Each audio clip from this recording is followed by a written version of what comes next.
गुरुदेव पधारे, जय जयकार हुई है नगर में, सतगुरुदेव पधारे। हरि ओम हरि ओम, हरि ओम हरि ओम, हरि ओम हरि ओम, हरि ओम हरि ओम। और ध्यान मुद्रा में आ जाए। गुरु ब्रह्मा गुरु विष्णु गुरुदेव महेश्वर गुरु साक्षात् परम ब्रह्म तस्मै श्री गुरुवे नमः। अज्ञानतिमिरान्धस्य ज्ञानाञ्जनशलाकया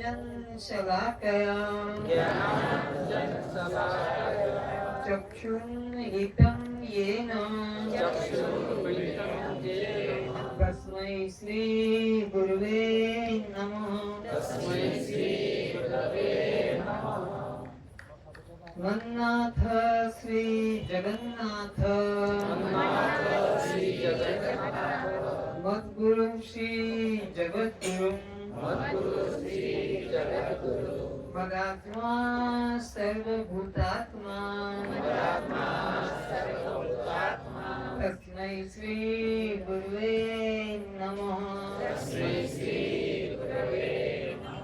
अखण्डमण्डलाकारं व्याप्तं येन सचराचरं तत्पदं दर्शितं येन तस्मै श्री गुरुवे नमः। असतो मा सद्गमय तमसो मा ज्योतिर्गमय मृत्योर्मामृतं गमय।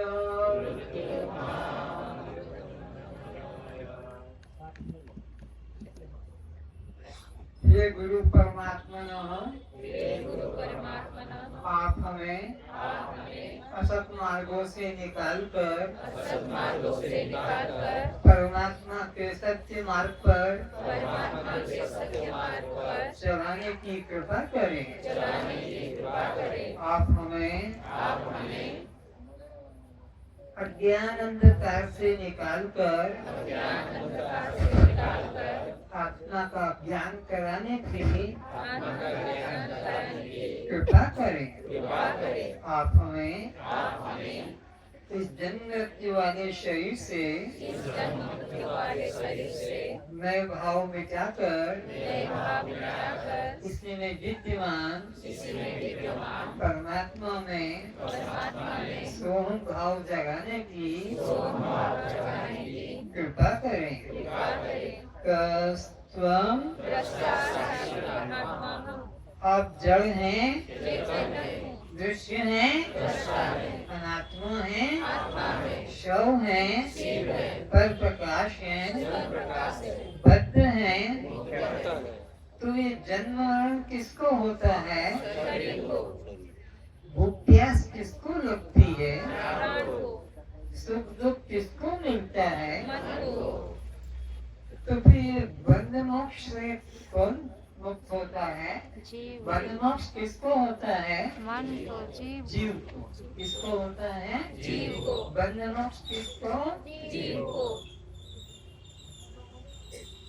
श्रोताओं के रूप में उपस्थित सभी दिव्य आत्माओं के चरणों में प्रणाम।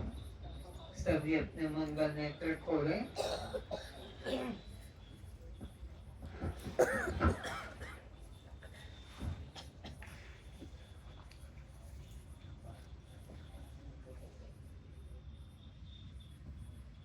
ये जो क्लास में बैठे हैं, फॉर्म भरा है, परीक्षा होगी,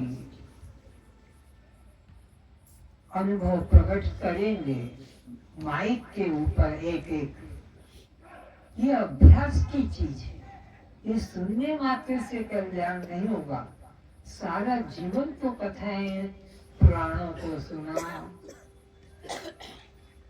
लेकिन वो सत्संग नहीं हुआ। सत्य का हमारे साथ में एकत्व हो जाए, उसको कहते हैं सत्संग। तो सत्य क्या है, ये बात हमको आना चाहिए, और हम इधर उधर देखने लग जाते हैं। तो हम अगर इतना ही नहीं जानते कि सत्य क्या है, तो हमारा कल्याण कैसे होगा? ये नाम जपने से, पूजा करने से, मंदिर जाने से, तीर्थ ज्ञान में जीवन भर तो किया करते रहो, कल्याण न हुआ न आगे हो सकेगा। इसीलिए भगवान ने इनको मूल कहा। मंदिर जाने वालों को, मूर्ति पूजा करने वालों को, तीर्थ जाने वालों को, ध्यान समाधि में बैठने वाले को विमुहा नानु पश्यन्ति, इनको परमात्मा नहीं मिलेगा। तो फिर किसको मिलेगा? पश्यन्ति ज्ञान चक्षुषा। किसको मिलेगा परमात्मा? जिसको ज्ञान चक्षु सद्गुरु से प्राप्त हो जाएगा, उसको मुक्ति मिलेगी। इन मूल लोगों को मुक्ति की प्राप्ति नहीं होगी, जो परमात्मा को अपने से अलग चित्र में, मूर्ति में, तीर्थ में, मंदिर में ढूंढ रहे हैं। वो मूल लोग हैं, उनका कल्याण। तो परिभाषाओं का ज्ञान होना जरूरी है। और मैं रोज परिभाषाओं को पूछता हूँ, लेकिन ध्यान नहीं देते हैं। तो अब शुरू करते हैं कि मिथ्या किसे कहते हैं। पुरुषों में हाथ उठना चाहिए, बच्चों के भी बस काम का बोलो। जिसका विनाश होता है, जिसका विनाश होता है, मृत्यु होता है। जिसका कभी बोलो, जो जन्म के बाद मर जाए और जो तीनों काल में नहीं रहता, उसे मिथ्या कहते हैं। देखो, जो जन्म के बाद कभी मरे और इसका नाम रूप हो, नाम रूप से रहित तत्व को आत्मा कहते हैं, पर नाम रूप शरीर को कहते हैं। शरीर मिथ्या है क्योंकि जन्म के बाद इसकी मृत्यु हो जाती है, इसलिए शरीर मिथ्या है। तो सत्य किसे कहते हैं? कोई बताए? पुरुषों में हाथ उठाकर बोलो। हाथ उठाया तो बोलो ना, अरे बैठे बैठे बोलो। हाँ, जो सर्वस्व में विद्यमान है, जिसका कभी नाश, जो सदा विद्यमान। ऐसी सुंदर परिभाषा होनी चाहिए हर व्यक्ति के पास, कि जिसका कभी नाश न हो, जब सब समय विद्यमान है, उसे मिथ्या कहते हैं। तो असत किसे कहते हैं? बताओ जल्दी से। हाँ बोलो। तीनों लोक में जो रहता है, पर उसे छुआ या बयान नहीं कर सकते हैं, उसको असत। कहा तो जाए, लेकिन छूकर बताया जो होता ही नहीं तीनों कालों में, जो तीनों कालों में तत्व नहीं, उसे असत कहते हैं। तो जैसे नाम और जाति, तुम कैसे कैसे कहोगे कि मैं हिंदू हूँ, तुम कैसे कैसे कहोगे कि मेरा नाम है, क्योंकि जहाँ हाथ रखोगे सबका अलग अलग नाम है, सबका अलग अलग नाम है। तो नाम भी असत है, जाति भी। कैसे कहोगे मैं हिंदू हूँ कि ईसाई हूँ कि उड़िया हूँ कि बंगाली, कोई चेहरे पे तो लिखा नहीं है। जाति भी, आश्रम भी, कि मैं ब्रह्मचारी की गृहस्थी की वांग, ये सब अहंकार मन से निकाल दो, तो चल डालो इनको, कचरे में डाल दो। ना कोई मेरा नाम, ना मेरा कोई जाति, ना मेरा कोई आश्रम। साक्षी आत्मा। हाँ। तो अब ये बताएं, जड़ और चेतन में क्या भेद है? कौन बताएगा? पीछे से, पीछे से बोलो बच्चे। जड़ अपने को भी नहीं जान पाता और दूसरों को भी नहीं जान पाता। बहुत सुंदर। पहले इतना जानो, जड़ किसे कहते हैं? जो अपने को भी न जाने और दूसरे को। तो फिर चेतन किसे कहते हैं? जो खुद को भी जानता है और दूसरों को भी जानता है। हाँ, बैठो। जो सबको जानता है, अपने को भी जानता है, सबको भी जानता है। इसी प्रकार तुमने कोई दृश्य दृष्टा का बोध कराओ। दृश्य किसे कहते हैं? दृष्टा किसे कहते हैं? कोई हाथ उठाओ, बोलो, बैठे बैठे बोलो।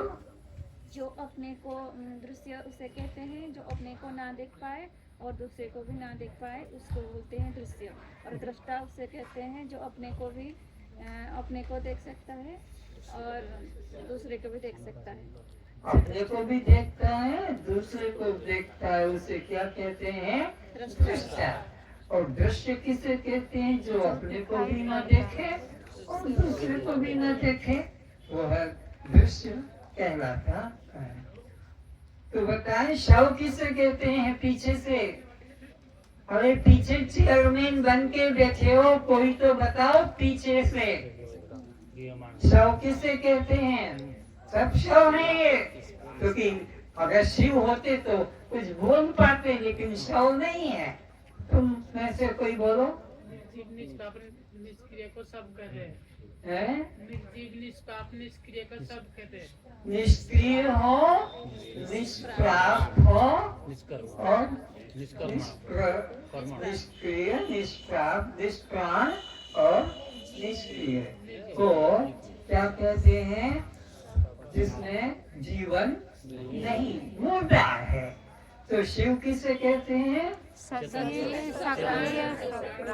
सजीव हो, सप्राण हो, सक्रिय हो। उसे तो तुम जितने बैठे हो, शव हो कि शिव हो? बोलो। शव क्यों नहीं हो? क्योंकि शरीर में तो प्राण नहीं, निष्प्राण होता है, वो तो निर्जीव होता है। हमें तो जीवन भी है, हमें तो प्राण भी है और दिन भर व्यवहार भी, क्रिया भी करते हैं। तो हमने शव के लक्षण घटते हैं कि शिव के? बोलो, शिव के। और देह में किसके लक्षण घटते हैं? शव के। तो हम शव है कि शिव हैं? तो बताओ, आत्मा के 4 लक्षण क्या क्या हैं? बोलो कोई तो बोलो, बोलो। जलने से नहीं जलता, जल आग में पानी हाँ। आग से नहीं, जल आग में पानी में नहीं करता। आग से नहीं जलता है, पानी आत्मा से के नहीं 4 लक्षण। जलता है, हाँ। शस्त्र से नहीं कटता है, शस्त्र से नहीं कटता है, पानी से नहीं भीगता है, अग्नि से नहीं जलता है और वायु से नहीं सूखता है। अनात्मा के लक्षण बताओ, तुम बताओ। हाँ। अनात्मा वो होता है जो अग्नि से जल जाता है, वायु से सूख जाता है, जल से भीग जाता है और शस्त्र से कट जाता है। बहुत अच्छा। इन बच्चों को देख कर शिक्षा लो। सारा जीवन खाने पीने में नहीं व्यतीत कर दिया, वैसे ही समाप्ति की तरफ जा रहा है। जब तक ये ज्ञान नहीं होगा दृश्य दृष्टा का, जड़ चेतन का, आत्मा अनात्मा का, शव शिव का, तो ये बताओ स्वयं प्रकाश किसे कहते हैं? पीछे से, एकदम पीछे से सब बैठे हैं, शव बैठे हैं कि शिव बैठे हैं? बोल भी नहीं पा रहे बेचारे, क्योंकि बोलने से तो प्रकट हो जाता है। हाँ, और कोई बोलो। हाँ। जो सबको आलोकित करता है वो स्वयं प्रकाश है। सारे संसार को प्रकाशित आलोकित करता है वो स्वयं। किसी से प्रकाशित? स्वयं प्रकाश कौन? जो सबको प्रकाशित करता है और स्वयं किसी से प्रकाशित नहीं होता है, उसे क्या कहते हैं? स्वयं प्रकाश। तो फिर पर प्रकाश किसे कहते हैं? और कोई को भी मौका दो। हाँ। दूसरों से प्रकाशित होते हैं उसे पर प्रकाश कहते हैं। जो दूसरों से प्रकाशित दूसरों के द्वारा प्रकाशित होता है उसे पर प्रकाश कहते हैं। अब जैसे इसमें विचार करेंगे, श्वास अंदर की तरफ गया कि बाहर की तरफ गया, ये मालूम पड़ता कि नहीं पड़ता है? तो श्वास है पर प्रकाश और तुम श्वास को जानने वाले स्वयं प्रकाश। अच्छा, तो भूख लगी और भूख मिट गई, यह किसने जाना? किसी दूसरे ने कि हमने? तो हम क्या हो गए जानने वाले? स्वयं प्रकाश। और भूख प्यास क्या हो गया? पर प्रकाश। जो दूसरों से जाना जाए। मन चंचल की शांत है, इसने और तुमने कौन स्वयं प्रकाश है, कौन पर प्रकाश है? मन चंचल है, दुखी है, सुखी है, कामी है, क्रोधी है, कौन जानता है मन की दशा को? नहीं। कौन जानता है? तो ये मन हो गया पर प्रकाश। और मन को जो जानता है वो हमें कौन हो? स्वयं प्रकाश। मुझे कोई जानता, मैं मन को भी जानता हूँ। बुद्धि मन में की तीव्र है, कौन जानता है? बोलो, मैं। तो बुद्धि में और तुम में कौन स्वयं प्रकाश पर प्रकाश है? बुद्धि पर प्रकाश है और मैं बुद्धि को जानने वाला स्वयं प्रकाश।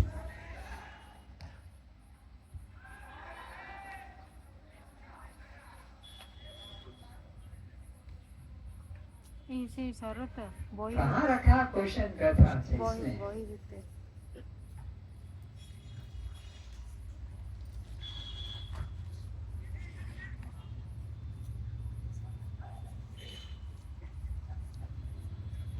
उत्तर देना विवेक से।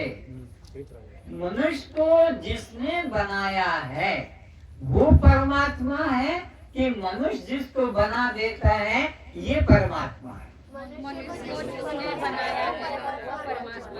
मनुष्य जिसको बना देता है मनुष्य के द्वारा बने गए हैं कि आकाश से उतर के आए?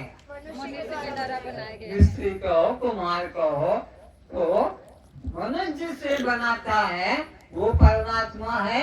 इस मनुष्य को जिसने बनाया वो परमात्मा। मनुष्य को जिसने बनाया वो परमात्मा।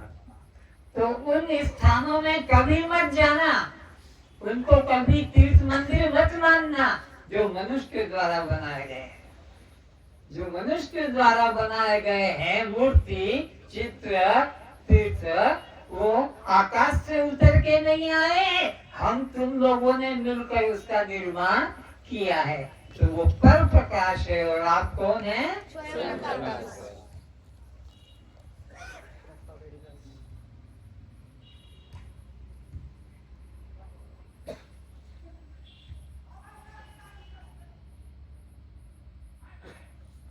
तो परमात्मा का असली मंदिर पूजा ग्रह बाहर है कि अपने शरीर में है?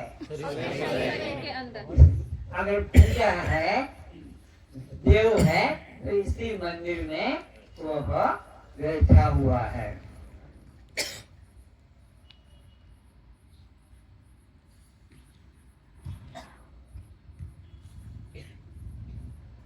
तो देह मंदिर में बैठने वाले को लोग जहर दे रहे हैं, छुरियां दे रहे हैं, काट रहे हैं और पत्थर की मूर्तियों के आगे उसको जला रहे हैं। चाहे बकरी को मारे कि कुतिया को मारे कि भेड़ को मारे कि मछली को मारे कि चील कौवा को, ये जिंदा भगवान है, ये जिंदा मूर्ति है। और जिनके आगे वो काट रहे हैं वो मूर्ति, वो मंदिर, वो जड़ की चेतन है। तो चेतन को मारकर जड़ की पूजा होगी कि जड़ के द्वारा चेतन की पूजा होगी? जड़ के द्वारा चेतन की पूजा होगी, चेतन के द्वारा इन जड़ों की पूजा नहीं होगी।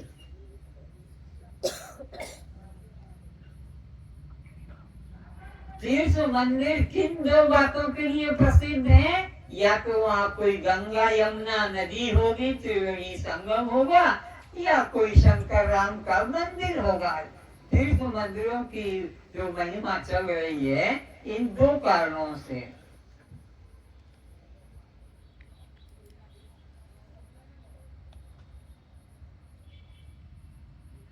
तो इन मंदिरों के आगे गाय के बच्चे का दूध छीन कर इनके आगे चढ़ाना, मिलाना, ये ज्ञान है कि अज्ञान है? वो जिंदा गाय का बच्चा, उसका मुख को तो छीन लिया और इनको मिला दिया, और ये खुद पिएंगे? सब नाली में जा रहा है नीचे से बहता हुआ। कोई भी पत्थर की मूर्ति को पानी या दूध पीते देखा? बोलो, ये कभी दूध पीते नहीं, ये अन्न खाते नहीं।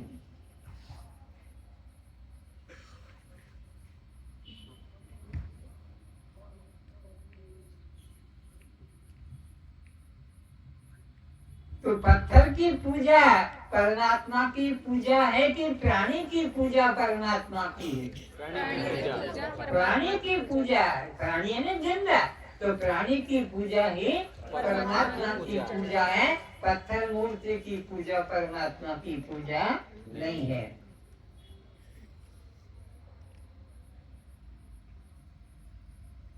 तो हम पत्थर की मूर्ति के आगे चेतन प्राणियों को काट रहे हैं।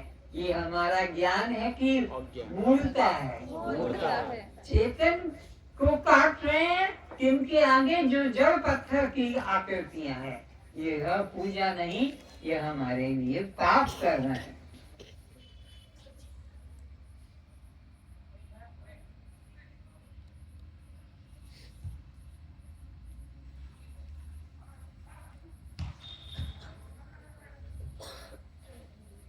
आठ लोगों को पापी बता रहा है जीव हत्या में।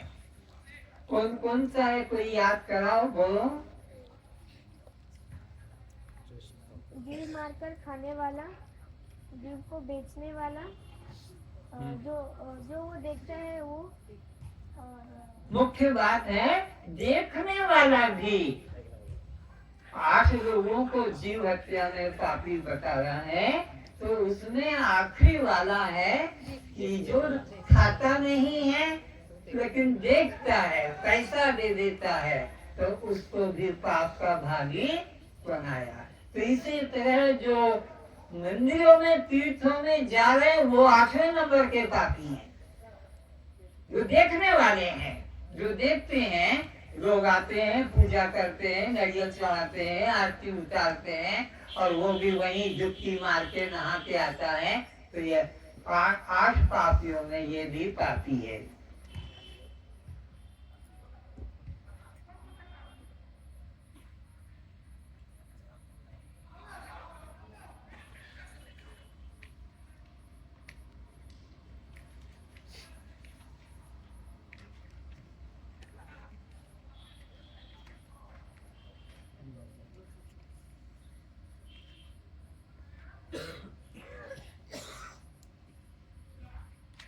आदि किसे कहते हैं? आदि बोलो।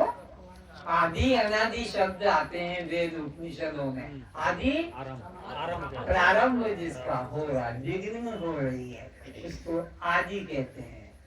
तो अंत किसे कहेंगे? जिसका नाश हो गया उसको अंत कहेंगे। तो संसार के पदार्थों का 2 स्वभाव है, आदि और अंत। आदि और अंत। लेकिन चेतन का स्वभाव अनादि और अनंत है। आत्मा कैसा है? अनादि से आ रहा, कभी उसका जन्म और कभी उसकी मृत्यु। इसलिए आत्मा क्या है? अनादि और अनंत है। और ये देह तुम्हारा आदि और अंत वाला है। तुम शिव हो और ये तुम्हारा शरीर शव है। तुम क्षेत्रज्ञ हो और तुम्हारा शरीर क्षेत्र है। क्षेत्र किसे कहते हैं? जहाँ बोया जाता है और काटा जाता है, वो शरीर। हमारा पुण्य करो तो सुख भोगो, पाप करो तो दुख भोगो। ये सही क्षेत्र है। लेकिन बोने वाला किसान जैसे खेत से अलग है, ऐसे ही इस जीवात्मा भी देह से अलग है।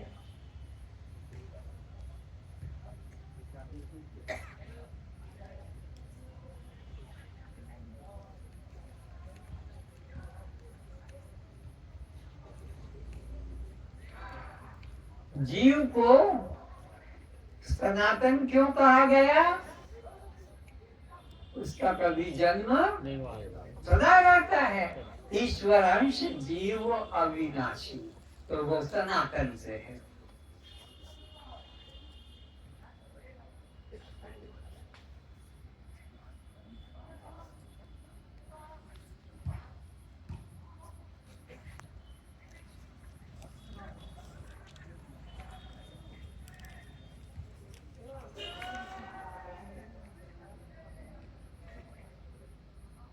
तो क्या क्या कर्म जीव को बंधन रूप में है?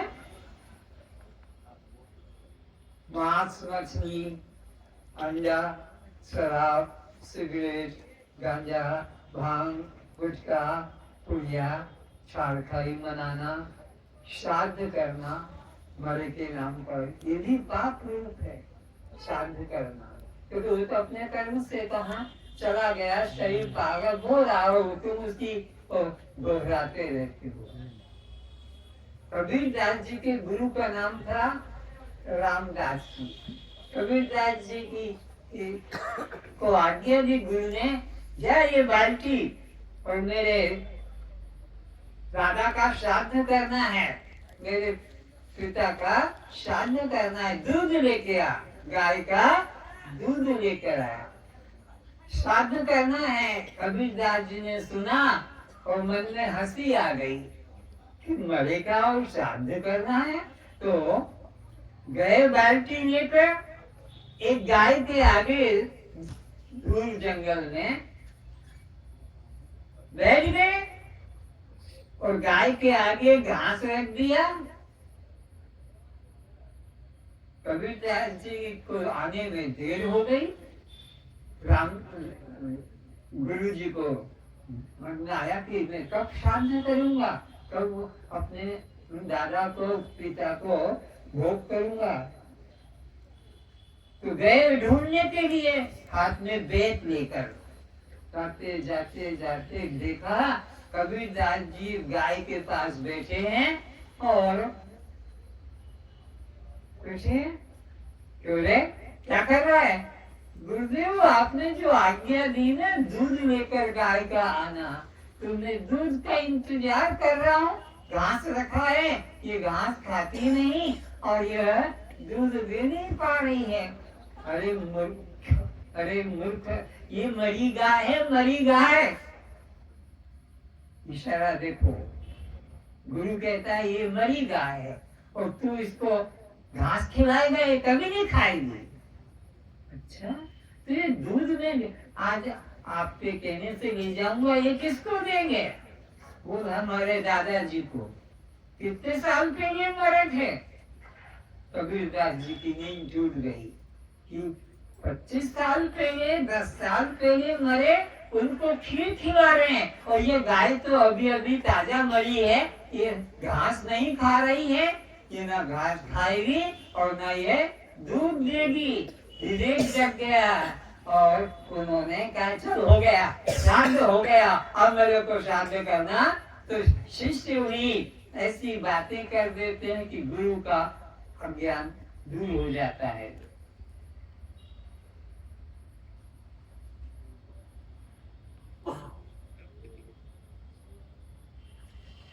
तो मनुष्य को सबसे ज्यादा कर्म करने में वृक्षारोपण करना चाहिए। क्या करना चाहिए? वृक्षों को लगाना चाहिए। बहुत महत्वपूर्ण बात है। जितने ज्यादा तुम वृक्ष लगाओगे, तुम्हारा ये जो है परिवेश शुद्ध होगा, ऑक्सीजन अच्छा मिलेगा, ताजा मिलेगा। क्यों?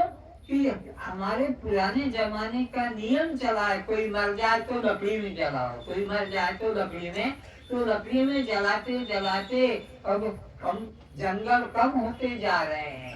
इसलिए लकड़ी में जलाने का जो हमारा सिद्धांत है उसको रखना है। तो ज्यादा से ज्यादा वृक्ष बनाओगे तो लकड़ी मिलेगी।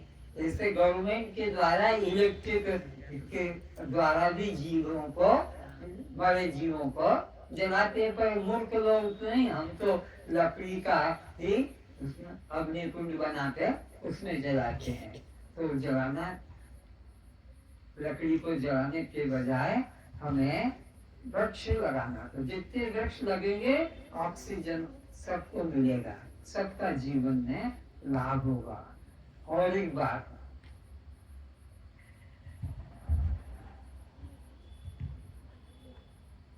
एक व्यक्ति अगर वृक्षारोपण करता है तो शंकर भगवान उमा संहिता में कहते हैं वो कभी भी निसंतान नहीं रहेगा।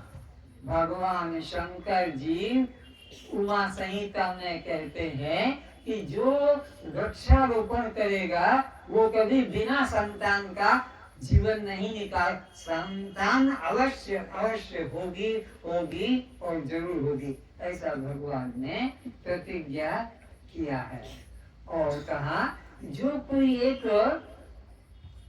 कुआं खुदवा देगा, कुआं जहाँ पानी की व्यवस्था नहीं है, कोई आश्रम है, कोई गांव है, तो एक कुआं खुदवा देगा, उसकी 21 पीढ़ी नरक से निकलकर स्वर्ग की पहुंच जाएगी। उमा संहिता में यह भगवान शंकर जी ने कहा है।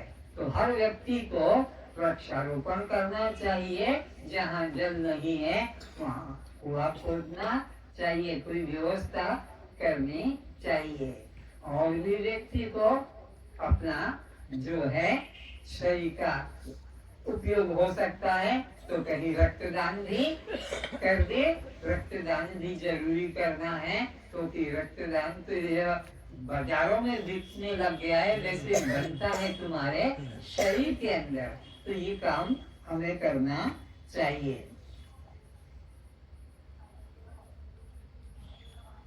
तो ऑक्सीजन श्वास का होना जरूरी है।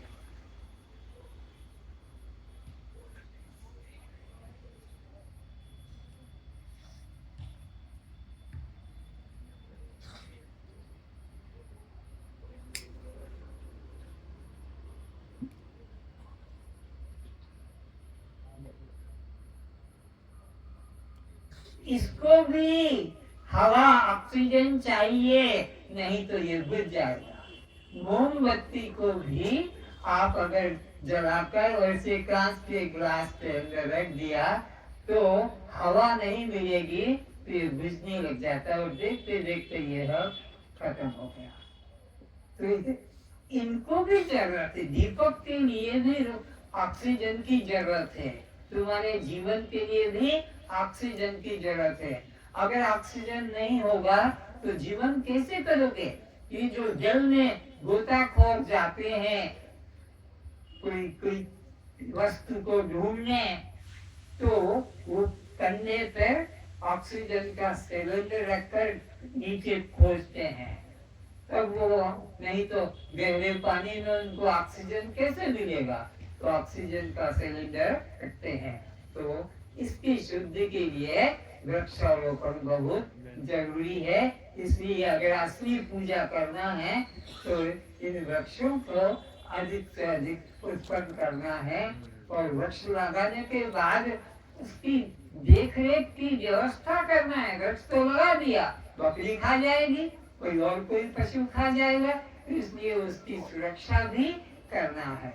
तो ये हमारे को जीवन कल्याण में सहयोगी है।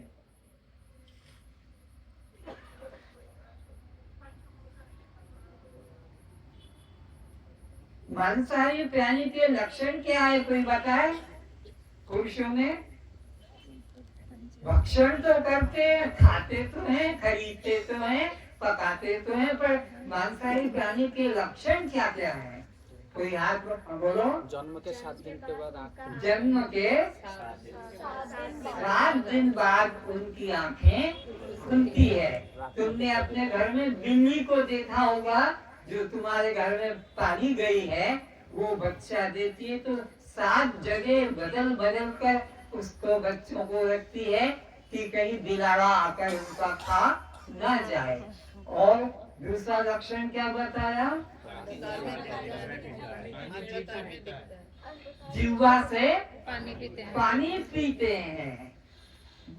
शाकाहारी प्राणी मुख से पानी पीते हैं, मांसाहारी प्राणी जिह्वा से पानी पीते हैं। शाकाहारी प्राणियों का जन्म के दिन आँख खुल जाता है, मांसाहारी प्राणियों की आंखें जन्म के 7 दिन बाद खुलती है। मांसाहारी प्राणियों के नाखून लंबे नुकीले होते हैं चीरने को, घुसाने को। शाकाहारी प्राणियों के नाखून गोल होते हैं। विचारते जाना कि मैं किस जाति का प्राणी हूँ, भगवान ने मुझे कौन सी जाति का, कुत्ते की जाति का बनाया है कि बिल्ली की जाति का बनाया है कि बाघ का। तो महामांस खाते हैं तो उनके लक्षण। और मांसाहारी प्राणियों के जो लार होती है, लार जिसको थूकते हैं, मांसाहारी एसिडिक लार होती है, तेजाबी लार होती है। शाकाहारी प्राणियों की एल्कलाइन लार होती है। इसी प्रकार और लक्षण को याद करके बताए। मांसाहारी रात को देख सकती है। अंधकार में दिखता है। वो दिखाई देता है।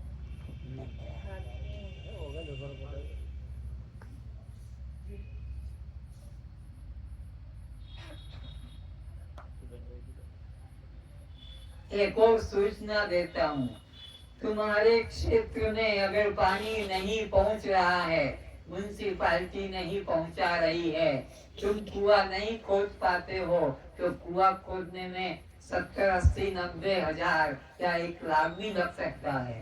तो इस वेदांत समिति वालों को यह आप सूचित कर दें, वेदांत समिति आपके वहाँ जाकर और कुआं खुदवा देगी, आपको पानी की व्यवस्था करा देगी। आप ये बात समझ लें। तो कुआं भी खुदवाना वेदांत समिति का काम है, अगर जरूरत लगती है और कोई सहयोगी सरकार का नहीं मिलता है तो।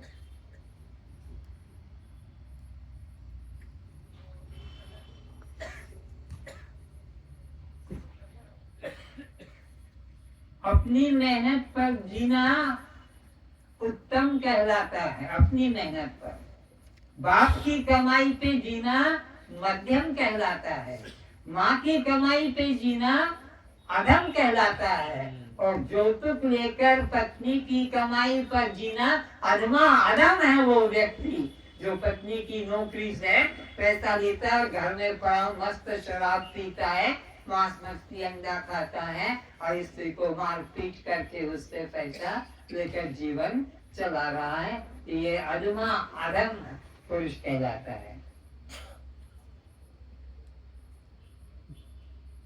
जिससे हमारे परिवार की हम रक्षा करते हैं, 5-10 जो लोग, ये सारा संसार परमात्मा का परिवार है।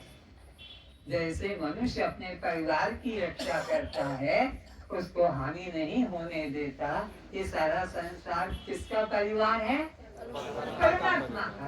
तो इनकी मन वचन कर्म से हमको श्रद्धा सेवा करना चाहिए। तो परमात्मा के परिवार में कौन कौन है? मछली भी है, गाय भी है, और दूसरे भेड़ भी है, ये हाथी, ये सब परमात्मा के परिवार के लोग। तो इनकी हमें रक्षा करना चाहिए, इनकी हत्या नहीं करना चाहिए, क्योंकि ये परमात्मा के हैं। तो परमात्मा के परिवार की रक्षा करोगे तो परमात्मा तुम्हारी प्रार्थना को पूरी करेगा कि मेरे परिवार की इसने रक्षा की है, इसकी काम मैं पूरी कर देता हूँ, इसकी इच्छा मैं पूरी। क्योंकि भगवान तो सर्वज्ञ है, वो देखते हैं कि ये निष्काम भाव से सेवा करता है। और आप किसी की सेवा करें और वो जब आप पे संकट आ जाए और सेवा ना करे तो तुम उसकी फिर मदद करोगे?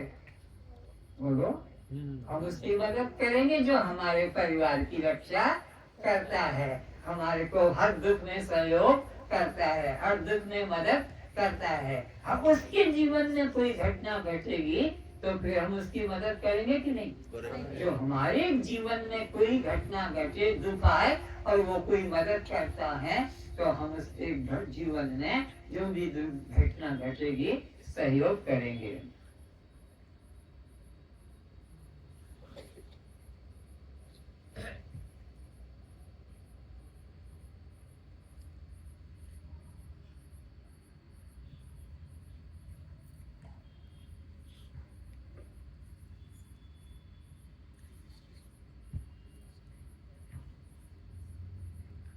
तो वहां जाना पाप है। जो मनुष्य के द्वारा मूर्ति बनाई गई है, मंदिर बनाया गया है, वो कल्याण का साधन नहीं, तुम्हारे नरक का साधन है। नरक जाना पड़ेगा। कुत्ता, बिल्ली, गधा, घोड़ा, सांप, हाथी, ये योनि में जाना पड़ेगा, क्योंकि परमात्मा की मूर्तियों को तो मार के काट के खाया और पत्थर की मूर्तियों को परमात्मा जाना। तो आत्महत्यारे कब बनते हैं? बोलो, बैठे बैठे बोलो, थक जाओगे। हाँ, जब हम शरीर को अपने से अलग मानते हैं। जब हम अपने को, तो हम कौन से हत्यारे हैं? सब सुनो, आंखें खोलकर और कान भी खोलकर। जब तक तुम अपने को स्त्री या पुरुष, ब्राह्मण या क्षत्रिय, उड़िया या बंगाली, जवान या बूढ़ा, शरीर जब तक अपने को मानते रहोगे तब तक तुम सब किस श्रेणी में हो?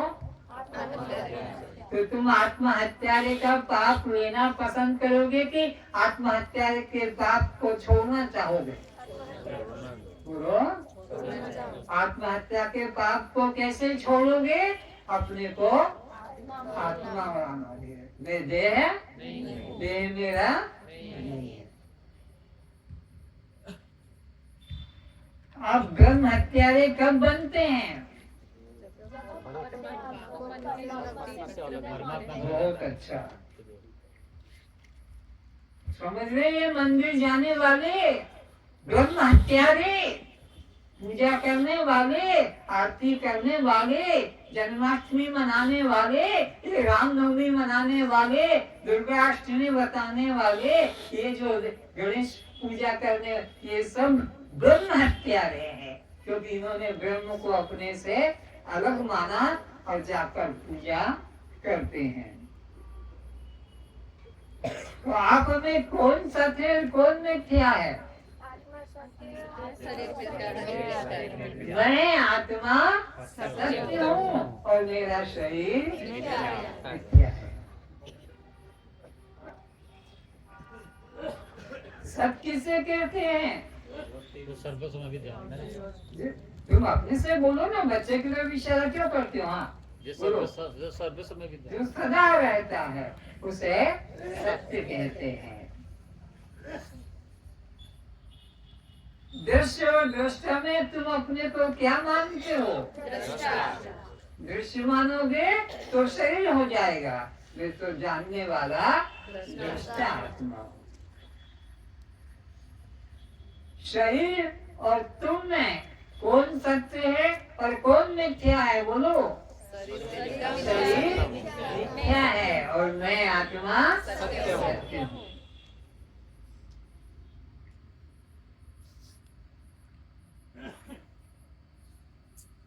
देह और नाम में कौन सत्य है और कौन मिथ्या है? देह में और नाम में।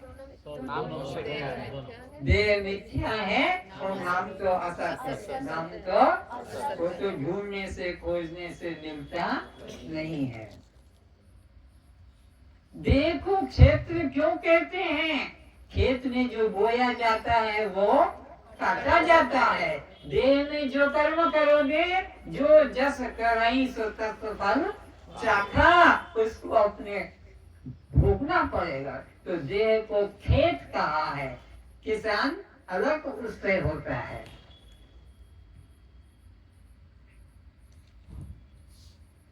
आप कब सोते हैं? अभी भी बोलो, अज्ञान से सीधा कोई नहीं बता रहा। अज्ञान से जब तक हम अपने को तब तक सो रहे, मोह निशा सब सोवन हारा। तो आप जागे हुए कब माने जाओगे? जब हम अपने को दृष्टा साक्षी आत्मा जानेंगे, तब हम अपने को जागा हुआ मानेंगे।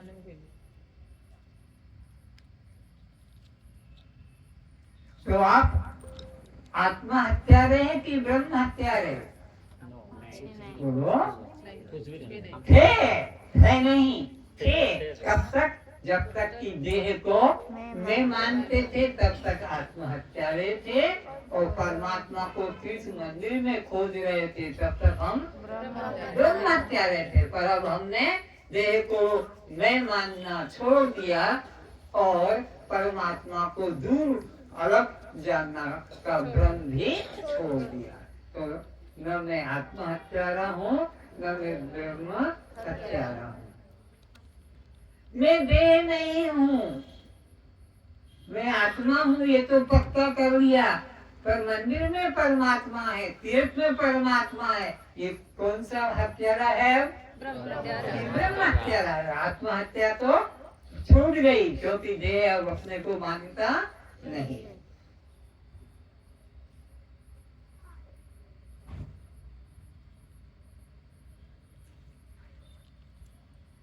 आत्मा में और तुम में क्या भेद है? कोई भेद नहीं। जल और पानी में क्या भेद है? जल और बर्फ में क्या भेद है? एक है। तो ऐसे आत्मा और मैं, ये दो चीज नहीं, आत्मा ही मैं हूँ, मैं ही आत्मा हूँ। अखंड किसे कहते हैं? शब्द में अर्थ है जिसका खंड न हो, टुकड़े न हो, उसे अखंड। और वो अखंड कौन है? आत्मा। आत्मा को अखंड क्यों कहते हैं? सब देश में, सब काल में और सब रूप में होने से आत्मा अखंड है। तो आत्मा अखंड है कि खंडित है? तो परमात्मा को जो ढूंढने जा रहे हैं, वे पापी है कि धर्मात्मा? पापी है, क्योंकि उन्होंने खंडित कर दिया, अपने से उसको दूर मान लिया, तो वो फिर खंडित हो गए। परमात्मा तो सब देश में, सब काल में और सब रूप में समान रहता है। तो दृश्य और दृष्टा में कौन आत्मा है, कौन अनात्मा है? दृश्य अनात्मा और मैं। वे 5 प्राणी कौन से हैं जो एक एक आसक्ति में मरे हैं? जरा बोलो तो। अली पतंग मृग मीन दस, इनको एक हुआ, तुलसी वाकी का गति, जाके पीछे 5। कौन कौन से वे 5 प्राणी हैं? एक बोलो। कमल के पुष्प पर मोहित होता है भंवरा। बच्चों कमल के पुष्प को वह जाता है और उसी में वह मर जाता है। हाथी कुचल देता है उस लता को, कमल के पुष्प की लता को, और मर जाता है। पतंगा किस लिए मरता है? दीपक की ज्योति के लिए। उसमें जीवन डाल देता है कि क्या सुंदर शैया है, मैं इस पे विश्राम करूंगा, और वो मरा पाया गया। और ये मृग की मृत्यु क्यों होती है? संगीत की वजह से। ये जो संगीत का संगीत इससे ज्यादा पसंद है। जो जंगल में ये जाते हैं मृग को पकड़ने वाले ये पहले संगीत बजाते हैं, वो मृग उनके पास आ जाते हैं और विमोह हो जाते हैं। तो ये तो बजाने में रह गया, एक दूसरा शिकारी पीछे से इसको तीर मार देता है, तो ऐसे करके यह मर जाता है। तो मृग की मृत्यु का कारण क्या मालूम पड़ा? उनसे संगीत की आसक्ति। और मृत्यु को मारा क्यों जाता है शिकारियों के द्वारा? सुनना, ये बाबा लोग, ये साधु लोग, ये दिखावा करने वाले, ढोंग करने वाले मृग चर्म को बगल में दबाकर और गांव में घूमते हैं ताकि लोग उनको पूजा करते हैं, सम्मान देते हैं। वो मृग चर्म को इसलिए दुकान पर गया, मृग चर्म दो, नहीं खत्म हो गए, सब कुंभ में ले गए बाबा लोग। मेरे को भी कुंभ में जाना है, मुझे मृग चाहिए, बोले 15 दिन में मिलेगा, ऑर्डर बुक करो। अब देखना वो बाबा ऑर्डर बुक करता है, कितने फीट का? 3 फीट, 4 फीट, नहीं मुझे 5 फीट लंबा चाहिए। नोट किया। तो फिर कैसे रंग का चाहिए? काले वाला चाहिए कि भूरे वाला चाहिए? और फिर शिकारियों को 500 रुपया देते, दाम 5,000, 10,000, जिसने जितनी लंबी मांग करेगा, इनको खरीदने वाले बाबा लोग देंगे, पर इन गरीबों को 500 रुपया देकर शिकार करने भेज देता है और वो लाते हैं। अब उसका क्या होगा? चमड़ा तो दे देगा बाबा लोगों को और मांस दे देगा मांस भक्षी वालों को जो मांस खाने वाले हैं, और हड्डी उसे दे देगा जो टूथ पाउडर बनाने वाले हैं। और किसको क्या देता है? वह जो उस शरीर में से जो निकलता है रक्त, वह रक्त पीने वालों को दे देता है। इस तरह से प्रयोग होता है। सिल्क साड़ी में क्यों पाप है बोलो? एक सिल्क साड़ी के लिए आपको क्या करना पड़ेगा? 10,000 जीवों की हत्या करना पड़ेगी। 10,000 छोटे छोटे जो झाड़ पे टंगे रहते हैं अंडों के आकार में, उनको वहां से तोड़ कर लाते हैं। उसमें एक जीव होता है कॉकरोच की तरह छोटा, उसको उबाल के मार दिया जाता है। अगर वो बनाने वाला जुलाहा उनको उबाल कर नहीं मारेगा तो उसमें जो रहने वाले जीव छेद कर करके उड़ जाएंगे, और छेद करके उड़ जाएंगे तो उससे जो रेशम बनेगा वो खद्दर बनेगा। उसका पैसा नहीं देंगे लोग। Super fine silk, super fine मुलायम सिल्क सेठ अपना कुर्ता बनवाता है, पंडित अपनी धोती बनवाता है, स्त्रियां साड़ी। इस तरह से वो प्राप्त। ओ मेरे भाई बहनों, कई चीजें जीवन रक्षा के लिए है, इसके लिए जीव की हत्या करके उस कपड़े को कभी पहनने की इच्छा मत करना। घर में रखना भी पाप है, छूना भी पाप है। उसके लोग फैशन का रूप देते हैं। शंख चूड़ा कैसे बनता है? शंख चूड़ा शादी के बाद में स्त्रियां अपने हाथों में शंखा चूड़ा पहनती है। महापाप का, गाय की हत्या का पाप उसको लगेगा जिसने शंख चूड़ा पहना है। और अगर बैठा है तो तोड़ के फेंक देना, किसी को देना भी मत, नहीं तो वो भी पाप कर्म का भागी बन जाएगा। तो शंख चूड़ा और भी तमाम लाख के चूड़े मिल जाते हैं, प्लास्टिक के मिल जाते हैं, और भी प्रकार के धातुओं के, पीतल के, तांबे के। तो ये शंख चूड़ा। और ये शंख कैसे प्राप्त होता है? एक जिंदा गाय को गहरे पानी में उतारा जाता है। पिक्चर में तो कल देखा ही था ना, जिंदा गाय गहरे पानी में उतारते हैं और चारों तरफ से उसको खाने वाले घोंघा नाम के जीव उसके रक्त को चूस के और गाय की हत्या हो जाती है। तब वे बाहर क्रेन मशीन से खींच कर मुर्दा गाय को लाते हैं बाहर, और उसके ऊपर जो चिपक रहे थे घोगा उन सबको काट काट के वहां से निकाला जाएगा।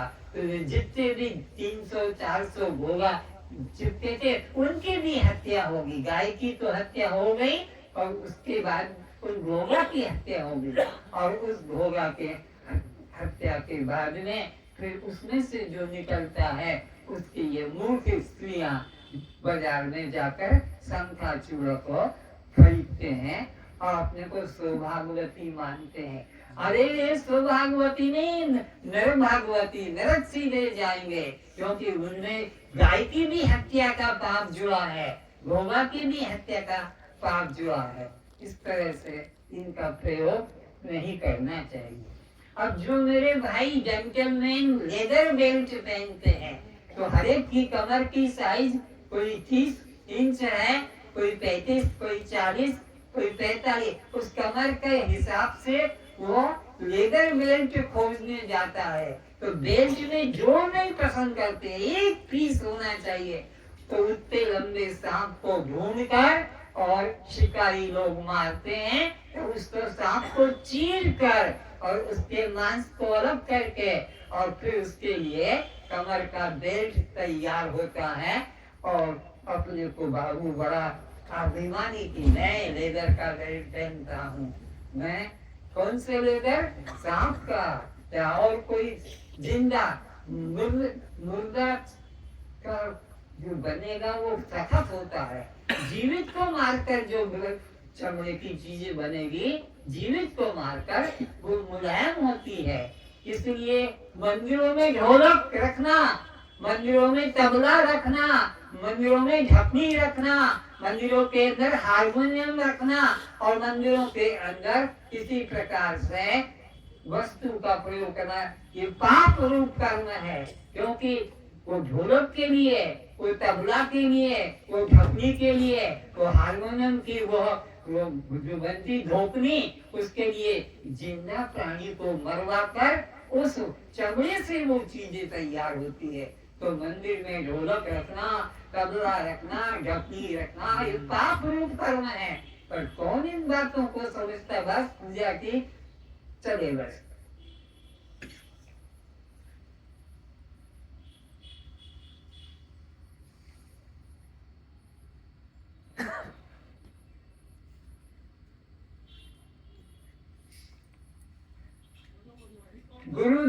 गुरु रामदास जी ने श्राद्ध क्यों बंद कर दिया? कबीर दास जी के द्वारा उन्हें क्या शिक्षा मिली कि मरी गाय दूध नहीं देगी, घास भी नहीं खाएगी। इस बात को लेकर रामदास गुरु ने श्राद्ध करना छोड़ दिया। अब मैं कभी मरे हुए के नाम का श्राद्ध नहीं करूंगा। और जब जाते हो दुकान के ऊपर, एक घटना, पिता गया था, कोई मर गया, उसको जलाने के लिए सुबह 4 बजे, 6 बजे लौट के आया शमशान से। लड़का बाप गया था तब सो रहा था, छोटा बच्चा था 5 साल का। और जब बाप आया तो पापा करके चिपक गया। तो माँ ने थप्पड़ मारा, चल नहा, चल नहा। ठंडे के दिन बाप कहता अरे मत मार इसको, नहीं अभी मत निगा, नहीं नहाना पड़ेगा, तुमको छू गया, अब इसको हम घर में नहीं रखेंगे। बच्चे को निलाया, 3 दिन तक बुखार ज्वर आ गया। अब वो बच्चे को लेकर एक दिन इसी तरह बाजार में से आ रहे थे, मंदिर में से आ रहे थे पूजा करके, और एक मांस की दुकान पर खड़े हो गए। आधा केजी मांस दे दो। वो लड़का देख रहा है कि उसके सामने बकरे को काटा गया और तोल कर दिया। घर पे लेकर आ गए, और उसको पकाया। 3 थाली लगाई, पति की, पत्नी की, बच्चे की। तो कहा कि खाओ, वो नहीं खाया। खाता कि नहीं खाता? नहीं, मैं नहीं खाऊंगा। क्यों नहीं खाएगा? एक दिन मैंने पिता को छू लिया था कि शमशान से आ रहे तो वो अपवित्र हो गए, ये तो मेरे सामने काटा गया, इसको घर में लाए, ये भी तो शव है, ये भी तो शव है, तो इसको मैं कैसे खाऊंगा? लड़के की बात सुनकर बाप ने भी थाली फेंक दी, माँ ने भी फेंक दी और फिर सात्विक भोजन ग्रहण किया। तो माँ बाप को अगर विवेक होगा तो अपने बच्चों को सुधारेंगे, और माँ बाप मूढ़ होंगे तो अपने बच्चों को भी मूर्खता का पाठ पढ़ाएंगे। कस्त्वं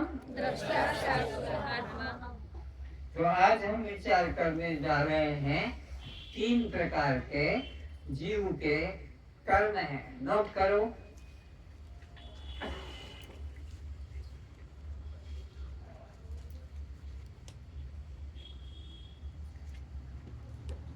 संचित कर्म, प्रारब्ध कर्म और क्रियमान कर्म।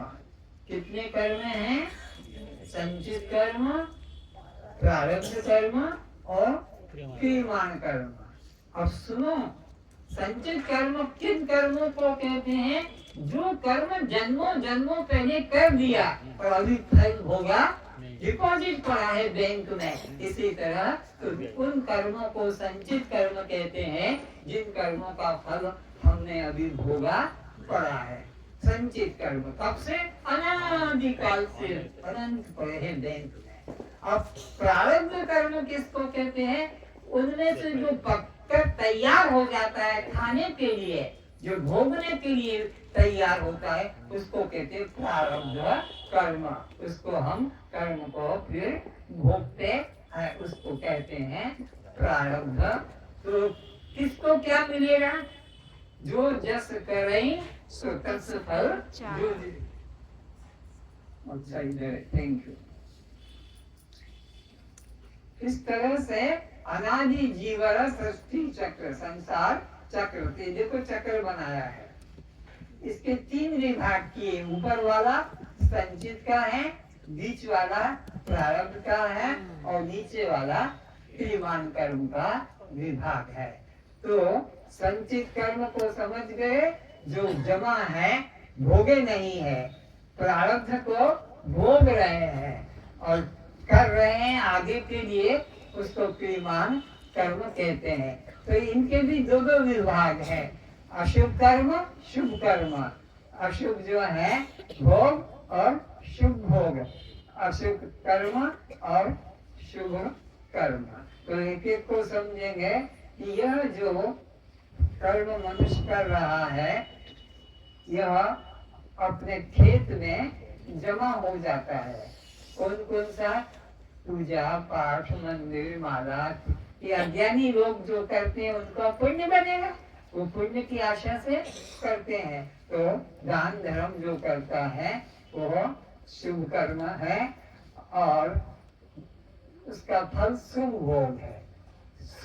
शुभ कर्म का फल क्या है? शुभ भोग है। और पाप कर्म का फल क्या है? दुख भोग है।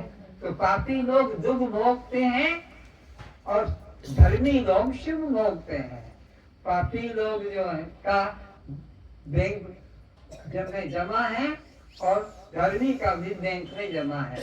उनके वृक्षों की अवस्था देखो, हरे भरे पक्षी जाते हैं, फूल निकलते हैं, फल बनते हैं, यात्री को भी आराम और खाने वाले को भी आराम। इधर देखो, ये वृक्ष हैं, इनमें पत्ते नहीं है, इनमें फूल नहीं है, इनमें श्रेणियां जो है, डालियां नहीं है। न पक्षी को आराम है, न यात्री को आराम है, न मालिक को आराम है, कांटे ही कांटे। तो ये अशुभ कर्म के संचित कर्म को देखो और ये शुभ कर्म के संचित कर्म को देखो। पशु को आराम, पक्षी को आराम, यात्री को आराम, इसके द्वारा मालिक को तो पूरा आराम आराम मिलता है। इस तरह से यह मनुष्य अपने जीवन में शुभ कर्म का और संचित कर्म का भोग करता है। इसको कहते हैं भोग करता है, तो ये प्रारब्ध कर्म कहलाता है। पत्नी अनुकूल है, पति भी अनुकूल है, बच्चे भी अनुकूल है, घर में सब कुछ अनुकूल है, समाज में भी इज्जत है, अच्छे कर्म करता है। शुभ कर्म करने वाले का सब कुछ अच्छा अच्छा होता है, शुभ कर्म करने वाले का। और फिर यह आगे के लिए कि ये तो मैं भोग लूंगा। अब इतने में भी तो मुझे जमा रखना है। तो वो जो कर्म करता है वह चाहे वो कुआं खुदवाए, चाहे रक्तदान करे, और किसी प्रकार के पशुओं की रक्षा करे, और किसी प्रकार के प्राणियों की रक्षा करे, तो ये कर्म करता है वह शुभ कर्म। तो यह संचित कर्म, प्रारब्ध कर्म और क्रियमाण कर्म, ये 3 कर्म शुभ योनियों वालों के हैं। इसी प्रकार ये 3 कर्म अशुभ वालों के हैं। तो अशुभ वालों का तो जीवन दुखमय है, उनके तो शरीर में रोग है, पत्नी में आपस में प्रेम नहीं है, और इसी प्रकार दरिद्रता, गरीबी है, दुख है, समाज में सम्मान, क्योंकि वो तो कुकर्म करने वाले हैं, तो उसका सम्मान भी नहीं है, रोग में ग्रसित है। और वो जो कर्म करता है वो चोरी करता है, हत्या करता है, मांस मछली खाता है, अंडा खाता है, शराब पीता है, दूसरों को सताता है, परस्त्रीगामी होता है, इस तरह से दुराचारी, ये उसके कर्म है और ये शुभ के कर्म है। अब जो जिस तरह से कर्म करता है उसको उसी हिसाब से फल मिलता है। तो अभी कर्म किया, वो कहाँ चला गया? उसके संचित में चला गया। इसने जो कर्म किया संचित में, तो संचित में जो गया है वो खत्म होता नहीं है। जब तक ज्ञान की प्राप्ति नहीं होगी तब तक ये संचित बढ़ते जाएंगे, ये बढ़ते जाएंगे। अशुभ भी बढ़ेगा, शुभ के भी बढ़ेंगे। इसलिए आदमी को शुभ कर्म, शास्त्र प्रमाणित कर्म करना चाहिए, लेकिन मुक्ति नहीं मिलेगी। शुभ कर्म करने वालों को भी बार बार जन्म और बार बार मरण है, अशुभ कर्म करने वाले को भी बार बार जन्म है और बार बार मरण है। ये दुखमय जीवन जाएगा, और इसका जो अशुभ कर्म करता है दुखमय जीवन जाएगा, और ये सुख का भोग करेगा जो धार्मिक जीवन व्यतीत करता है। मुक्ति की प्राप्ति की रास्ता भगवान श्री कृष्ण गीता के 4 अध्याय के 33 श्लोक में कहते, ज्ञानाग्नि सर्व कर्माणि सर्व संचित अशुभ और शुभ भस्म हो जाएगा। कस्त्वम, ये ज्ञान अग्नि जिसने अपने हृदय में जगा ली, अब उसको इन कर्मों का फल और इन कर्मों का फल भोगना नहीं पड़ेगा। ये ज्ञान अग्नि में दग्ध हो जाएंगे। गीता के 4 अध्याय में भगवान ने इसको स्पष्ट कर दिया है। तो इसलिए इसका कर्म, जैसे कल मैंने बताया था, आप चक्की गए गेहूं लेकर, क्या लेके गए? और पीसने को डाला, और पहले से ही निकल कर जो आया पीसकर, तो बेसन आया। क्या डाला था? और निकल कर क्या आ गया? दूसरी बार आपने चना डाला और पीसकर जैसे निकला तो क्या निकल आया? आटा। गेहूं डालते हैं बेसन पहले क्यों, और चना डालते हैं तो आटा क्यों? चक्की में कोई दोष है ना, तो कोई पीसने वाले का दोष है ना, क्योंकि जो तुमने अभी पीसने को डाला है उसके पहले का जो पड़ा था वो पहले निकलेगा, अभी जो पीसा है वो बाद में आएगा, पहले का जो पड़ा था वो गाला पहले निकल कर आएगा। तो आज कहोगे हम तो शुभ कर्मी है, हमें दुख क्यों आता है? वो तो पापी है, उसको सुख क्यों मिलता है? और ये पापी आज दिख रहा है, लेकिन पहले जन्म में इसने दान धर्म पूजा पाठ किया, उसके फल से चारिपाठ जीवन व्यवहार है। और ये जो अभी दुख भोग रहा है और शुभ कर्म कर रहा है, तो ये शुभ तो अभी का कर्म है, और यह जो दुख भोग रहा है ये पहले का। तो ये जो कर्म किए जाते हैं वो बिना भोगे पूरा होता, पक्का कर लो, कर्म कोई भी बिना भोगे पूरा नहीं होता। शुभ कर्म करो वो भी भोगना पड़ता है, और अशुभ कर्म करना पड़ता है वो भी भोगना पड़ता है। तो इन शुभ अशुभ कर्मों से मुक्ति पाने के लिए सबसे सबसे सरल साधन है ज्ञान की प्राप्ति करना। जो गुरु के पास जाकर ज्ञान की प्राप्ति कर लेते हैं उसको फिर पुनर्जन्म नहीं मिलता है, वह मुक्त हो जाता है। इस प्रकार से ज्ञान अग्नि को भगवान कृष्ण ने गीता के 4 अध्याय के 34 श्लोक से लेकर आखिरी तक में ज्ञान की महिमा गाई है कि श्रद्धावान लभते ज्ञानम तत्परसंयतेन्द्रिय ज्ञानम लब्ध्वा परम शांति। उनको परम शांति मिलेगी जिनको भी आज तक शांति नहीं मिली, जो कर्म उपासना छोड़कर, जो अपने को ब्रह्म हत्या से हटाकर, आत्महत्या से हटाकर ज्ञान को पाएंगे, उनको पुनर्जन्म लेना नहीं पड़ेगा। अब प्रत्येक जीव में 3 प्रकार के दोष नोट करें: कर्म, उपासना, ज्ञान। मल, विक्षेप, आवरण। मल, विक्षेप, आवरण। प्रत्येक जीव में 3 दोष है: मल दोष, विक्षेप दोष और आवरण दोष। नोट कर लें। मल दोष के 80,000 मंत्र हैं, विक्षेप दोष के 16,000 मंत्र हैं। वेद में ये पढ़ाई साधारण पढ़ाई नहीं है, वेद की धर्म की असली पढ़ाई तुमको पढ़ाया जा रहा है। 80,000 मंत्र कर्म कांड के हैं, 16,000 मंत्र उपासना कांड के कहलाते हैं। उपासना के 16,000 मंत्र हैं और ज्ञान कांड के 4,000 मंत्र हैं। 80,000, 16,000 और 4,000, 1,00,000 मंत्र जीव को जन्म मरण से मुक्ति दिलाने के साधन है। उनमें से तुम लोगों ने अनादिकाल से, राम कृष्ण के पहले से भी तुम ये सब करते आ रहे थे, कर्म भी करते आ रहे थे, पूजा भी करते आ रहे थे, सब साधन करते। किसी को मुक्ति शांति, राम आकर कल्याण करके चले गए, कृष्ण आए कल्याण करके चले गए, और सब देवी देवता सब कल्याण करके चले गए, पर तुम अभी तक अपना कल्याण नहीं कर पाए, क्योंकि 3 दोषों से ग्रसित हो: मल दोष, विक्षेप दोष और आवरण दोष। तो मल दोष को दूर करने के लिए आपको निष्काम कर्म करना चाहिए। निष्काम कर्म का मतलब फल की इच्छा न करें, बस भगवान को प्रसन्न करना है। तुम्हारी दृष्टि बार बार उधर जाती है, अच्छी बात नहीं है, पर जगह बदल कर बैठे, इधर क्यों झटका मारती है गर्दन। तो इस तरह से मल दोष को दूर करने के लिए हमें निष्काम कर्म करना।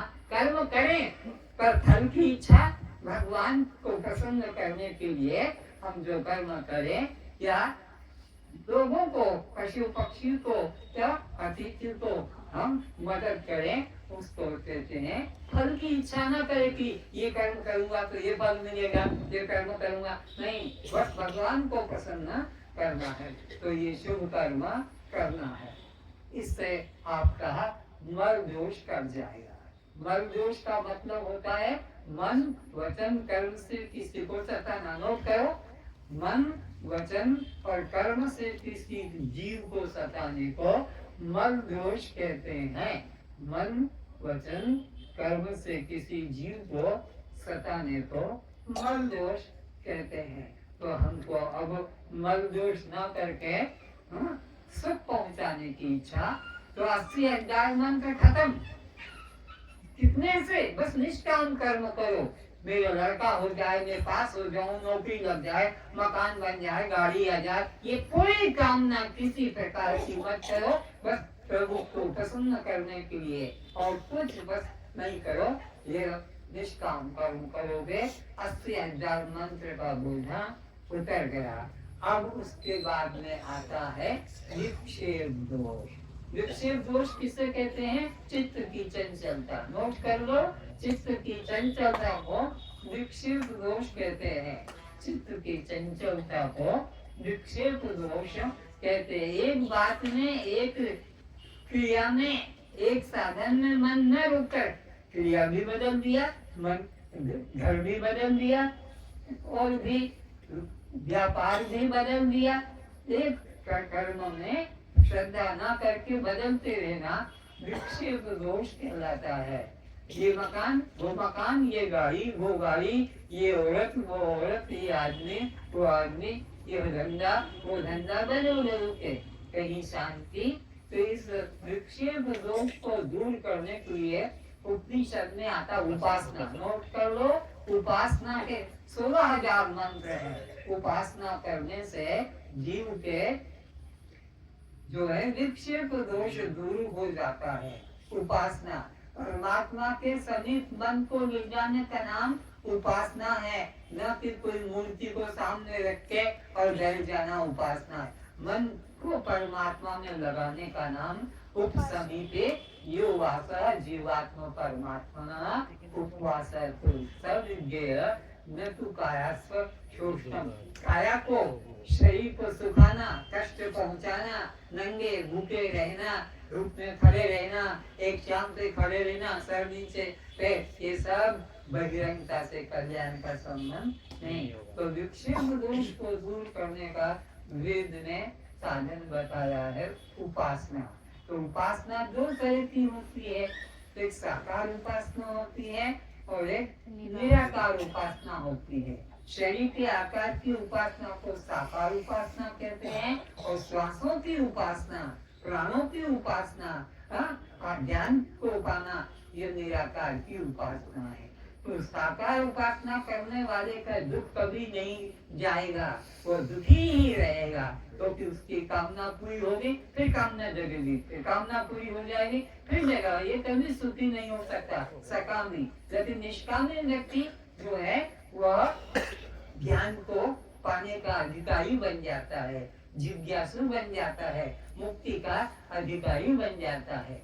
तो विक्षेप दोष को दूर करने के दो साधन, साकार उपासना और निराकार। तो साकार का त्याग करके निराकार का ग्रहण करना है और निराकार में प्राणों की उपासना है, ज्ञान पाना है, स्वाध्याय करना है, गुरु की सेवा करना है, ये निराकार की उपासना।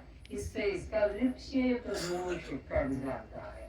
गुरु की सेवा करना, गुरु की आज्ञा का पालन करना, गुरु जैसा जैसा बताए कि सब धर्मों का परित्याग कर दे, एकमात्र मेरी शरण में आ जा। तो उस वक्त ये मैं पूछा कैसे छोड़ू, ये तो मेरे बाप दादा करते आ रहे, ये मैं कैसे मंदिर जाना छोड़ू, ये तो गाँव के सब लोग जा रहे। तो इस तरह से नहीं, गुरु ने कह दिया अमृत की तरह पी जाओ, अमृत की तरह। अब मुझे बाहर के धर्मों का सेवन न करके बाहर का त्याग कर देना है। परमात्मा का अनुभव करने के लिए, ब्रह्म जिज्ञासा जगाने के लिए यह उपासना है। अब उपासना से क्या मिलेगा? ब्रह्म को जानने की जिज्ञासा, मुक्ति को पाने की जिज्ञासा। उपासना का फल यह है। अपना निष्काम कर्म करने से चित्त शुद्धि, मन शुद्धि हो गई, मन शुद्धि से भक्ति भाव भगवान के प्रति हो गया, तो फिर मुक्ति पाने की जिज्ञासा जग गई, उसको कहते हैं। तो अब तीसरा दोष है आवरण दोष। आवरण दोष का मतलब है अपने को देह मानना और परमात्मा को स्वर्ग वैकुंठ में तीर्थ में मानना, उसको आवरण दोष कहते हैं। तो इस तरह से हमें कर्म उपासना तब तक करना है जब तक कोई सद्गुरु ना मिले। जब तक कोई सद्गुरु ना मिले तब तक हमें कर्म उपासना करते रहना चाहिए। जब सद्गुरु मिल जाएगा तो कर्म उपासना को छोड़कर आत्मा को सबने देखो, अपने सहित आत्मा को सबने देखो, सिया राम में सब जग जानी। इस प्रकार से अपने को उपासना ज्ञान पाना चाहिए। तो अद्वैत ज्ञान के द्वारा कल्याण होगा।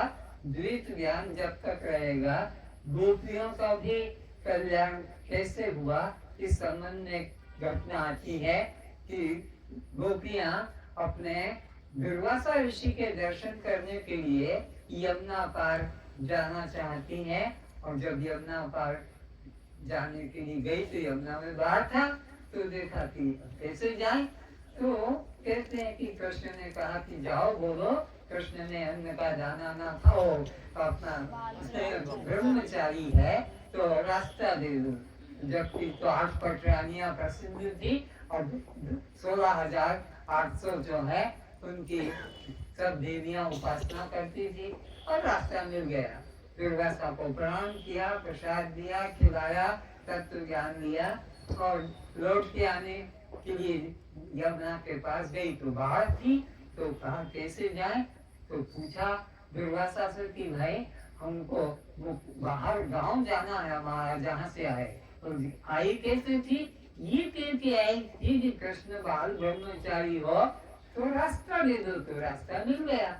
तो अब जाओ यमुना को बोलो कि दुर्वासा ऋषि ने जीवन में अन्न का दाना भी न खाया हो तो हमको रास्ता दे दो, तो रास्ता मिल गया। जबकि देखने में सब कुछ खा लिया। कृष्ण तो 8 पटरानियों के पति थे, लेकिन ज्ञानी के कर्मों को कभी देखा नहीं जाना चाहिए। ज्ञानी के कर्म देखोगे तो तुम्हारा पतन हो जाएगा। इसलिए ज्ञानी के वचन का पालन करो। तो कृष्ण का सब धर्मों का परित्याग कर दे, एकमात्र मेरी शरण में आ जा। ये मंदिर, माला, पूजा पाठ ये सब पर धर्म है, एक भी धर्म नहीं। क्योंकि भगवान जब त्याग करने की बात कह रहे हैं तो भगवान उनको अधर्मी बनाना चाहते हैं कि धर्मी। तो धर्मी अगर होते तो भगवान कभी नहीं कहते कि सब धर्मों का परित्याग करते। वो पहले से अधर्मी थे इसीलिए, और अपने को धर्मी मानते थे। तो आत्मा धर्म ही सबसे बड़ा धर्म है, तभी जीवों का कल्याण होता है। इस तरह से आत्मज्ञान के बिना किसी का कल्याण नहीं होता है। तो कर्म भी बंधन रूप है, उपासना भी बंधन रूप है, और आवरण दोष को दूर करने के लिए ज्ञान ही एकमात्र साधन है। और कुछ घटना सीता जी के जीवन की देखो। तो हनुमान जी ने भगवान को प्रणाम किया। हनुमान अगर ना मिला होता तो न रावण को मार पाते, न सीता राम को मिल पाती। तो सब कुछ सेवा की और अब राम का राज तिलक हो गया और राम को प्रणाम किया। तो राम जी को विचार आया कि हनुमान ने बहुत सेवा की, इसका उद्धार करे। तो ये सीता, इस हनुमान को तेरे मेरे दास को उपदेश करो। तो हनुमान गया, प्रणाम किया। क्या कर रहा है? क्या कर रहा हूँ, इतनी जल्दी भूल गए? तुम्हारी तो दोनों की सेवा कर रहा था, और क्या कर रहा था? नहीं, तेरे कल्याण का। बोले मैं तो आपकी सेवा कर, दास हूँ, बस यही नहीं लगा था। अब कल्याण का उपदेश सुनो। सीता हनुमान को कहती है, दासो में से द को निकाल कर अलग कर दे, बस कल्याण हो जाएगा। दासो में से दा को निकाल दे, अलग कर दे। तो हनुमान ने पूछा फिर क्या बचेगा? अरे वही परम ब्रह्म होगा। तो दासो में से दा हट गया तो क्या रह गया? सो। समझ में आया? दासोम लिख के देख लेना, उसमें से दा हटा देना तो सोहम रह जाएगा। एक बार भगवान राम ने हनुमान से पूछा, झूठे ऐसे सामने आ गए, सीता जी का उपदेश भी ले लिया और हनुमान से पूछा, बोलो हनुमान तुम कौन हो? तो 3 उत्तर दिए। हनुमान जी ने राम जी को 3 उत्तर दिए, देह दृष्टि से, जीव दृष्टि से और आत्म दृष्टि से। तो हे राम सुनो, देह दृष्टि से तुम मेरे स्वामी हो और मैं आपका दास हूँ, ये देह दृष्टि का। अब दूसरी दृष्टि कहते जीव दृष्टि से, आप अंश हो और मैं आपका अंश ईश्वर, अंश जीव अविनाशी, अमृत से पुत्र है, तो आप का मैं अंश हूँ। अब तत्व दृष्टि से हनुमान कहते तुम भी सुनना उसको, जो तुम हो वही मैं हूँ, जो आत्मा है वही परमात्मा है, जो परमात्मा है वही आत्मा और परमात्मा में कोई भेद, कोई द्वेष नहीं। भगवान ने हृदय से लगाया और कहा, हे हनुमान, तुम धन्य धन्य हो गए, तुम धन्य धन्य हो गए, क्योंकि तुमने अपने को आत्मा रूप से स्वीकार कर लिया है। और राम ने कहा कि अधिकारी देव को ये ज्ञान सुनाना, ये ज्ञान सबको मत बताना, जो अधिकारी होगा उसको सुनाना, नहीं तो पथभ्रष्ट हो जाएंगे, अपना मांस मछली खाने में लगे हैं और पूजा पाठ करने में लगे, इनका उद्धार नहीं होगा। तो अधिकारी देख करके इसका मन शुद्ध है और इसको ये सोहम ज्ञान बताना चाहिए। लक्ष्मण ने पूछा अपने भाई से, बहुत ध्यान से सुनो, लक्ष्मण कौन है? राम के भाई, और अपनी पत्नी को छोड़कर और राम के साथ गए वनवास में। वनवास तो राम को मिला, सीता भी चली गई के कारण, और लक्ष्मण भी। राम ने कहा तुम जाओ, मेरे को दशरथ जी ने कहा है कि वनवास के लिए कि हम आपकी सेवा करें, अरे पिता माता की आज्ञा पालन करो। तो जानते हो लक्ष्मण ने क्या?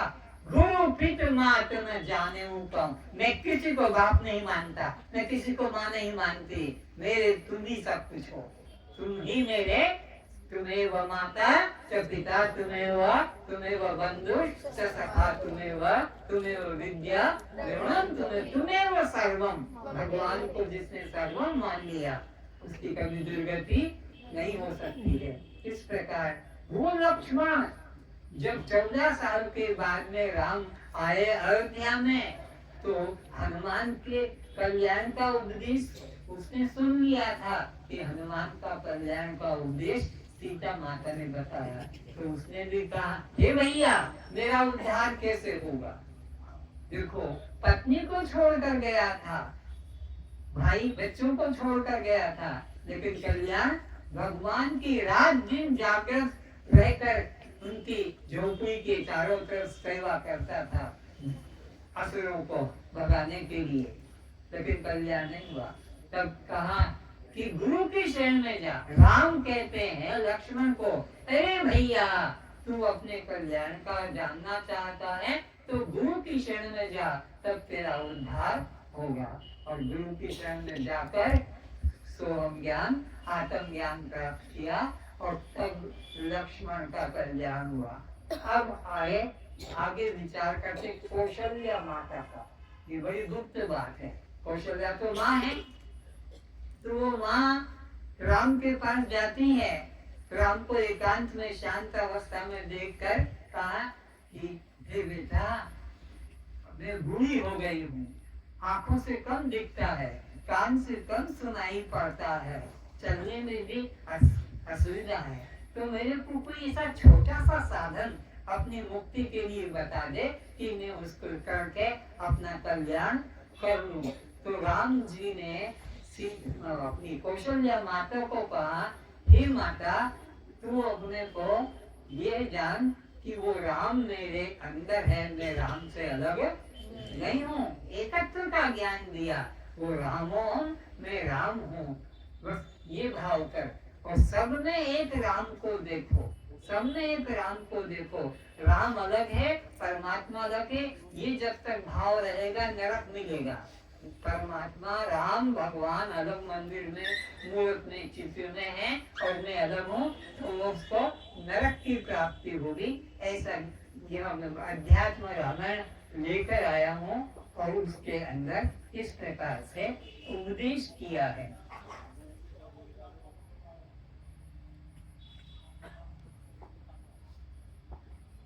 सप्तम सर्ग के अंदर अध्यात्म रामायण में क्या लिखा है, उन्हीं के शब्दों में सुनते हैं।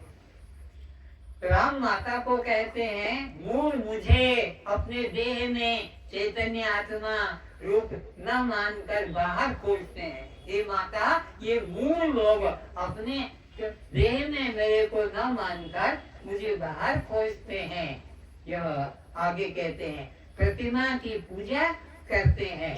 परमात्मा की पूजा, मेरी पूजा, प्रतिमा की पूजा, मूर्ति की पूजा मेरी पूजा नहीं है। मूर्ख लोग मूर्ति की पूजा, प्रतिमा की पूजा करते हैं। आगे कहा प्रतिमा पूजा तभी तक करना चाहिए हे माता जब तक सद्गुरु नहीं मिला है और सर्वत्र सबने एक परमात्मा का बोध ज्ञान नहीं जगा है, तब तक तुमको यह पूजा करना है, भेद भक्ति करना है।